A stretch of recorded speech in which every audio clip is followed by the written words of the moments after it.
చారిత్రక దేవాలయాలైన రామప్ప, వెయ్యి స్తంభాల గుడి, భద్రకాళి ఆలయాలు ఎంతో అద్భుతంగా ఉన్నాయని తెలంగాణ గవర్నర్ జిష్ణుదేవ్ వర్మ అన్నారు. 1000 ఏళ్లకు పైగా చరిత్ర కలిగిన ఆలయాలు వరంగల్లో ఉన్నాయని వాటిని కాపాడుకోవాల్సిన అవసరం ఉందన్నారు. ఉమ్మడి వరంగల్ జిల్లాలో రెండో రోజు పర్యటనలో భాగంగా నిన్న గవర్నర్ ములుగులోని లక్నవరం సరస్సు అందాలను తిలకించారు. అనంతరం వరంగల్ ఎన్ఐటీకి చేరుకున్న గవర్నర్కు రాష్ట్ర రెవెన్యూ, హౌసింగ్ మినిస్టర్, ఉమ్మడి జిల్లా ఇన్ఛార్జ్ మంత్రి పొంగులేటి శ్రీనివాసరెడ్డి, మంత్రి సీతక్క ఘన స్వాగతం పలికారు. గవర్నర్ జిష్ణుదేవ్ వర్మ జనగామ జిల్లాలో పర్యటించనున్న నేపథ్యంలో అన్ని ఏర్పాట్లు పూర్తి చేసినట్లు అడిషనల్ కలెక్టర్ పింకేష్ కుమార్ తెలిపారు. సంబంధిత అధికారులతో కలిసి ఏర్పాట్లను పరిశీలించారు. పర్యటనలో భాగంగా గవర్నర్ జిష్ణుదేవ్ వర్మ జనగామ కలెక్టరేట్లో ఉన్నతాధికారులతో సమీక్ష నిర్వహించనున్నారు.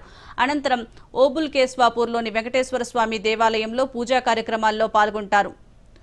స్వచ్ఛదనం పచ్చదనం కార్యక్రమంలో పాల్గొంటారు. అక్కడ నుంచి యాదాద్రి భువనగిరి జిల్లాలోని కొలనుపాకకు చేరుకుంటారని అధికారులు తెలిపారు.